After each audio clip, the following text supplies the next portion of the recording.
Mesdames et messieurs, bonsoir. La vidéo d'aujourd'hui concerne les radicaux. Donc, je rappelle que c'est une partie importante pour les élèves du niveau 3e. Si vous souhaiteriez maîtriser ce chapitre racines carrées, vous êtes appelés, chers élèves, à mémoriser rapidement les carrés parfaits. Donc, si on note racine de A, c'est que vous êtes appelés à connaître ce que les A doit donc être un nombre positif pour que sa racine puisse exister.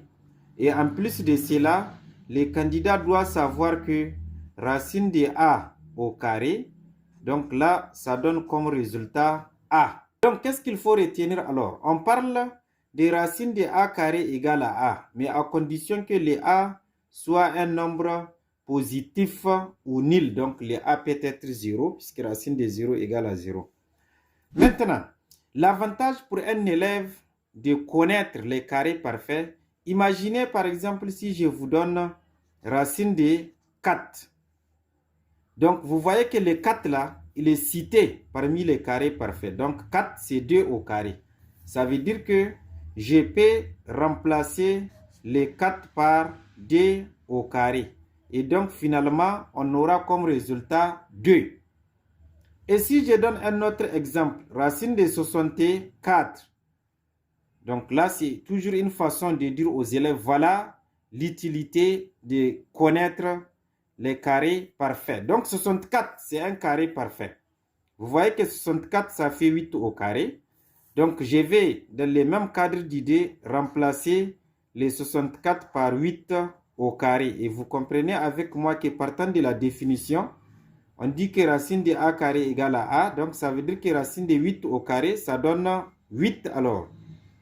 Maintenant, ce qu'il faut rappeler aux élèves, au devoir, vous n'allez pas rencontrer directement racine des carrés parfaits. Je dis bien, il est important de les rappeler.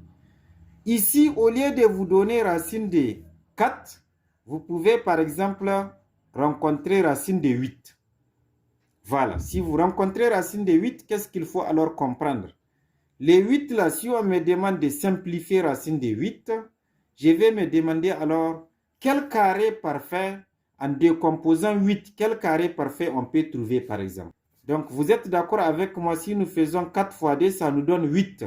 Donc le 4 est un carré parfait. En français facile, qu'est-ce que je vais dire?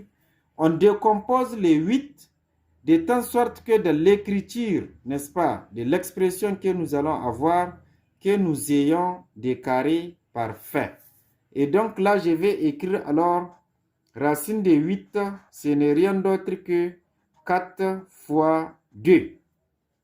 Donc 8 étant 4 fois 2, 4 est un carré parfait. Donc si on avance, on va se retrouver avec 2 au carré. Vous êtes d'accord avec moi que 4 c'est 2 carrés fois 2.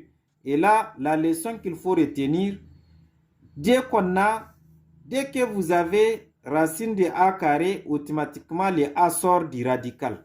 Ça veut dire que 2 carrés, quand il sort du radical, on aura 2. Les 2 là va sortir et on trouvera alors racine de 2. Donc 2 racines de 2. Donc je reprends l'explication. Si on me donne racine de 8 au devoir, qu'est-ce que je dois constater? Le 8 n'est pas un carré parfait. Ça veut dire qu'il ne peut pas sortir, n'est-ce pas? On ne peut pas simplifier directement les radicales. On va décomposer le 8 en 4 fois 2, n'est-ce pas? Et là, vous constatez avec moi que le 4 est un carré parfait. Donc, si 4 est un carré parfait, on remplace 4 alors par 2 carrés. Et maintenant, le 2 qui est au carré va sortir du radical, n'est-ce pas? On aura 2. Et le deuxième 2 reste dans les radicales. On va prendre un autre exemple. Imaginez si on me donne racine carrée de 18 par exemple. Et là, vous êtes d'accord avec moi que 18 là n'est pas un carré parfait. Donc, il n'est pas cité parmi les carrés parfaits. Mais on peut décomposer 18 pour avoir un carré parfait. 18, c'est 9 fois 2. Donc, qu'est-ce que je vais faire? Je vais remplacer les 18 alors par 9 fois 2. Et si vous comprenez avec moi, parmi les carrés parfaits, donc on voit que 9 c'est 3 au carré. Qu'est-ce que je vais faire? Je remplace alors les 9 par 3 au carré fois 2. Maintenant, les termes qui sont au carré, c'est lui qui va sortir du radical. Donc 3 au carré, les 3 va sortir. Donc finalement, nous allons avoir alors 3 racines de 2. Donc sous forme simplifiée. Donc voilà ce que chaque élève doit retenir par rapport, bien sûr, à la connaissance des carrés parfaits dans les chapitres radicaux de façon générale. Donc il y a 2 ou 3 propriétés également importantes que nous sommes appelés à retenir. Donc, toujours partant de la définition, une fois que vous avez racine de A fois racine de A, à condition que les A soient positifs, donc ça donne rapidement A, ou bien j'allais dire, ça donne tout simplement A.